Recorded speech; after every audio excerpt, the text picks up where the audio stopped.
The decisions they make influence sports in Arizona now and in the future. Every move they make is news. Doug and Wolf present Newsmakers Week 2014. Presented by National Bank of Arizona. Arizona Sports, now on 98.7 FM. Wolf with Jerry Colangelo here on Arizona Sports, now on 98.7 FM, part of Newsmakers Week, presented by National Bank of Arizona. And in the not-so-beautiful part of the program, we were talking to Jerry about his summer and everything you're involved in 2014. And the main thing is the World Cup, but not the Soccer World Cup. And I wasn't aware of that. It's always been the basketball, the FIBA World Championships, right? And now the World Cup. And I don't think there's a lot of people that know how important everybody cares about the Olympics, but I don't think a lot of people understand how important the World Cup is to the Olympics and what it saves you wear and tear on your players if you win World Cup. It does, but the interesting thing you would find if you spend any time at the World Cup, formerly World Championships, is the incredible enthusiasm and support countries give their national teams. And when Slovenia is playing whoever it may be, or Lithuania, you're going to see nothing but their colors in the, there's a country of 5 million, and their national sport is basketball, and it is just amazing. Everything shuts down when their team is on TV. I mean, it's just that way in those countries. So it's very competitive for us because you're going up against that kind of enthusiasm, and that carries teams at times. And all it takes is one loss, and you're knocked out. So it's not such an easy trek. It's a great competition. Americans stress the Olympics so much they don't understand the significance of the world, now the World Cup. But over a period of time, hopefully that'll change. Or how hard it is to get a gold medal if you don't win the World Cup, because you got to go through so many layers of qualification then. If you don't win the World Cup, you have to qualify for the Olympics. And, of course, in 2008, when we won the gold medal in the Olympics in Beijing, we automatically qualified for the World Championships and seeded number one.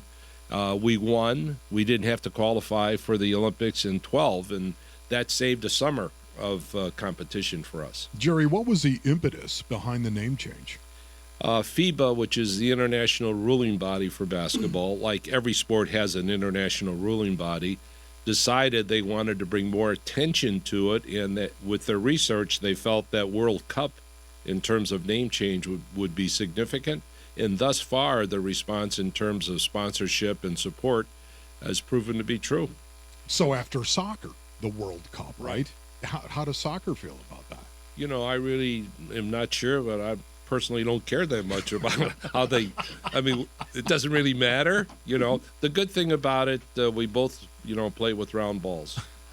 We're talking to Jerry Colangelo about – when we talk about USA basketball, some of the younger guys are not younger anymore, and the Olympics can take a little bit of a wear and tear. Are we in the second round of player transition under Jerry Colangelo? Are we still having LeBron back? Who's going to be Team USA? That's a very good question, by the way. And what I've kind of stated, generally speaking, is that we should turn over half our roster for every competition, which means the younger players can aspire to be there and know that they have a chance to be there, and that, we should churn, if you will. And so, yes, there are new young players. If you look at the 28 names that we have in our national pool, from which we'll take 12, I would surmise that when you look at the final roster, before we go to competition this summer in the World Cup, it'll be made up of some Olympians this time, and a number of younger players. Paul George, Kyrie Irving are good examples. But I do see Durant and Love and Harden, because they're young vets, and they want to play right now. And the enthusiasm coming from our players is unbelievable. LaMarcus Aldridge, who had always had an issue and couldn't make it. I mean, he really came at me and wanted to be on this team. And I said, well, if you want to be there, you got a lot of catching up to do. You know, Jerry, when you took over, right, there was a real culture problem with USA Basketball. There was. And are you done?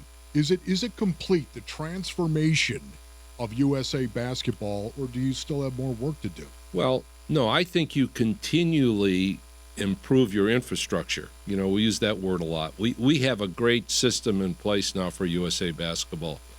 The lines are full. All the young kids want to play and move up, 16, 17, 18, 19-year-olds. We're defending gold medalists in every category, men and women. But that's more difficult, not only to defend, but you want to get better.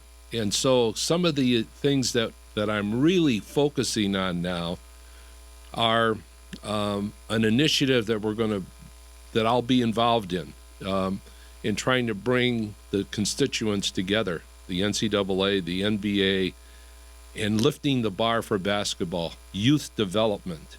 And when we do that, the infrastructure being USA Basketball, we want everyone to flow through USA Basketball and get the stamp of approval. This is going to clean up coaches. This is going to be a resource for parents, fundamentals for players.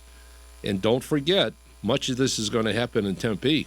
When our USA Place project is up, that's the new home beginning in 2016. Give us that information, because I have to admit it was funny. I just got a text from an ASU friend who said, isn't it amazing, because you mentioned young players, that James Harden isn't 25 until August, as much as Harden has been able to improve since his time in Tempe. And that made me think of Tempe and USA Basketball. Yes. How is that marriage? What's the project due date? Things like that. Where do we stand with USA Basketball in Tempe? Well, USA Place, of course, got its name from USA Basketball, but the project is a 2-block, $500 million project, which includes an Omni Hotel, a convention center, 500 residences, USA Basketball, a satellite Naismith Basketball Hall of Fame. The Arizona Interscholastic Association is moving there. Very important, because they'll put 250 to 300 events in our facilities, all kinds of retail, and right outside your front door is ASU and 60,000 students.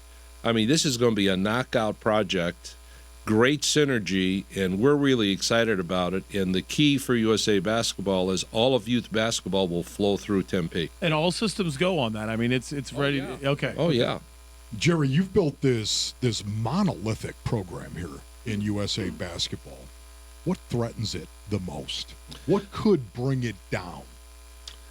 Well, if you do things appropriately, again, if you have good infrastructure and you have good people running your program, and you have the proper support, financial support, there's no reason anything should take it down.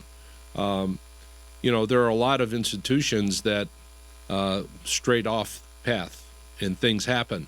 And that's when you get yourself in trouble. Individuals, too, by the way. Mm-hmm. So, complacency. you know, we're just kind of moving down, I think, the right path. The good news is when I did take over, there was only one way to go, and that was up. And so you could pave your own path, and that's exactly what we did.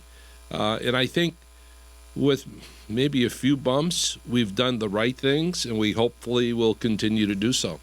Coming up next, more with the godfather of Phoenix, Jerry Colangelo. A lot of your tweets, almost everyone that uses the hashtag Newsmakers Week, is coming in with questions about the Sun and the Suns and the present ownership.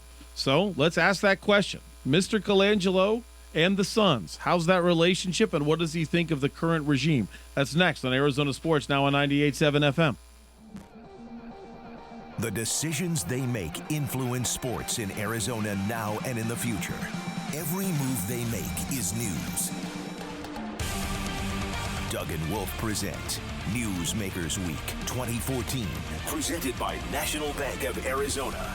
Arizona Sports, now on 98.7 FM.